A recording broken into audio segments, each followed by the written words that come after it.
Oh, wait, I still have the glasses on. Whoa. Okay. Hold on. My eyes need to adjust again.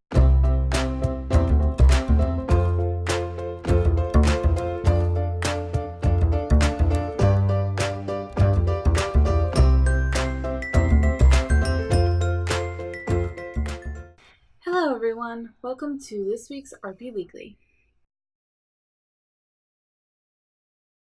So this week's RP news is more of an observation, kind of a discussion sort of thing.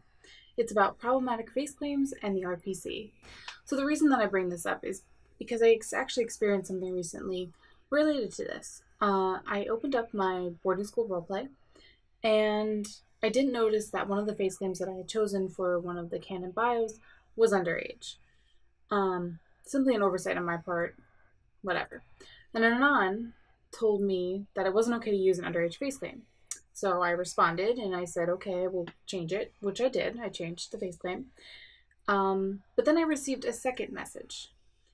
And this one said, because it's a school role play, that it's actually okay to use an underage face claim. Now, I'm going to preface this whole little spiel, sort of, that this is not my opinion and it's purely a small discussion on the RPC. So the social proactiveness of the RPC has greatly changed within the past 5 or 6 years since I started role-playing. For those that don't know, the RPC was different. There was less a sense of community and a connection, and it was very business-like. And the way that you just went about going to someone for a resource, you got that resource, you said thank you, and you went on. There weren't networks or affiliates between RPCs, really. That had started to just become a new thing. And there was no gossip within the tags. There was no RPT tag. Really, everyone just used the RPC or RPH. It was very strict. There was no RPA. And everything was done privately normally. If something had happened, it was usually done behind the scenes, between blogs, not really published with the gossip RPHs, or whatever you want to call them. Could this change have occurred because of the growth of the people in the roleplay community? Specifically for problematic face claims, banned face claims, and decisions that admins make, there's a lot of debate online over what is acceptable and not. And we have to ask ourselves, where's the line between anger and true action? How do things get deemed acceptable or not? And when is it decided that someone goes too far? Perhaps one not thought about too much is, how far do people go to fade the line between the muse and the face claim?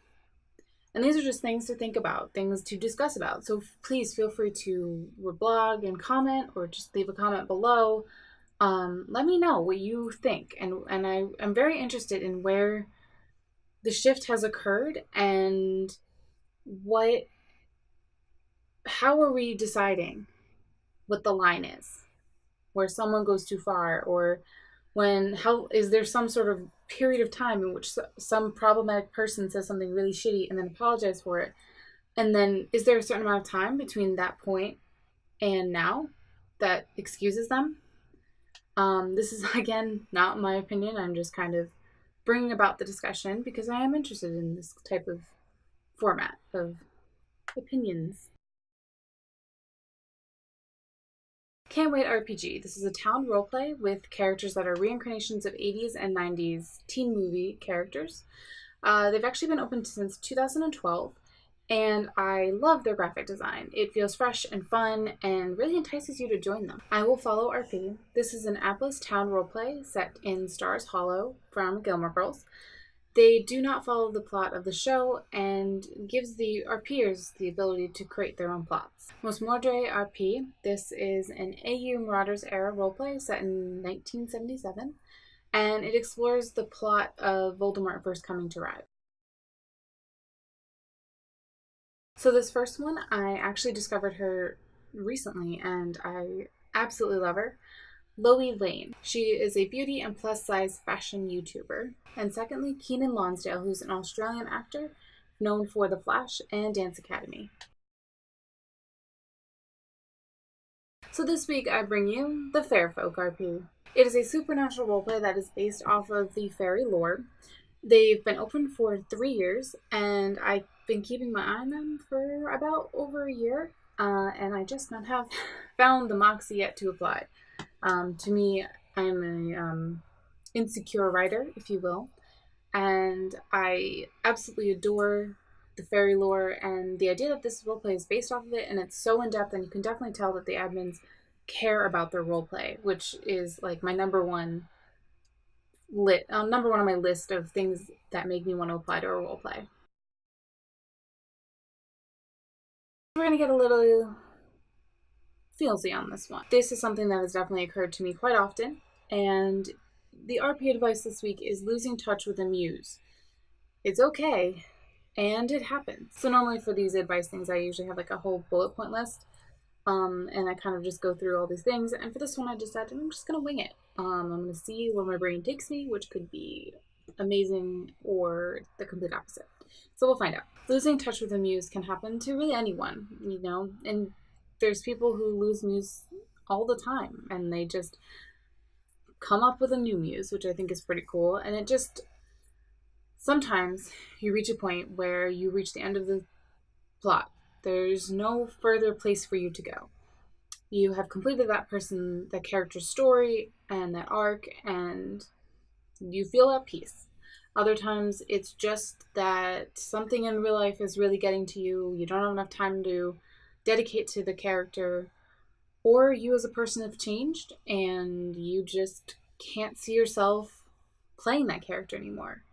There's so many different reasons for losing a muse, and I don't think there's really any wrong reason to lose a muse. Now, it doesn't matter if you need to take a couple weeks hiatus or even a couple months, as long as you're doing you.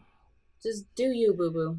And it doesn't matter if it's just the role play itself that you're in, or it's real life, or there's not even an immediate aware reason at all for you losing a muse.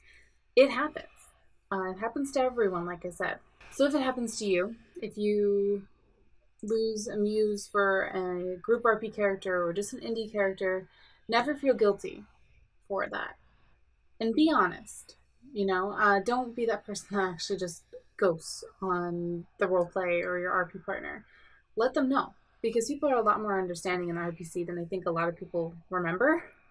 And being honest is always the best policy when it comes to interacting with people just in general, and especially on the internet. Now I know that giving up a character that you have grown to love is very difficult to do, and maybe even leaving a roleplay that is dear to you is a very difficult thing to do. But doing yourself is one of the best things you can do. It will make you feel better, and in the long run, other people will feel better, and they will learn to understand when they have that problem. Now, I could offer you a bunch of lists of things to do if you lose your muse. However, one, that would make a great RP advice for another episode. And two, this is a little bit more about you as an RPer and not so much how you can keep being your character. Behind every character is a person, and that person has their own world around them, and RPing is just a part of that world. And if they need to take a break, kind of go offline for a week or two, or maybe just drop that character that they have for whatever reason, that is okay. And it is okay to admit that you are not perfect and that you don't have a muse for one character all the time. I think it would be very strange to have one character in your brain, because I think that every RPer and every RPHer is a very creative person. They are doing something awesome.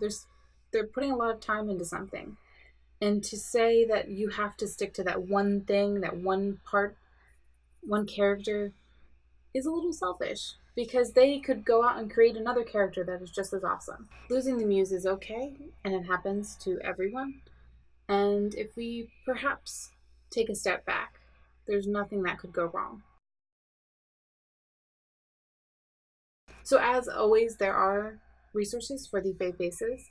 There's also a how to choose a diverse cast of face claims for your roleplay guide. There is a cool aesthetic photo set tutorial, as well as a flat lay template, which I think is a really cool thing that I am probably going to use myself for who knows what reason, just because. And also a Hogwarts house themes. So they have all 4 houses. So take a look at the goodie bag below in the description. As always, the links for the notable blogs and the spotlight roleplay are in the description below. And if you like this video, please leave me a like, subscribe, all those wonderful things. My name is Stori. Thank you for watching, and I will see you next week on RP Weekly.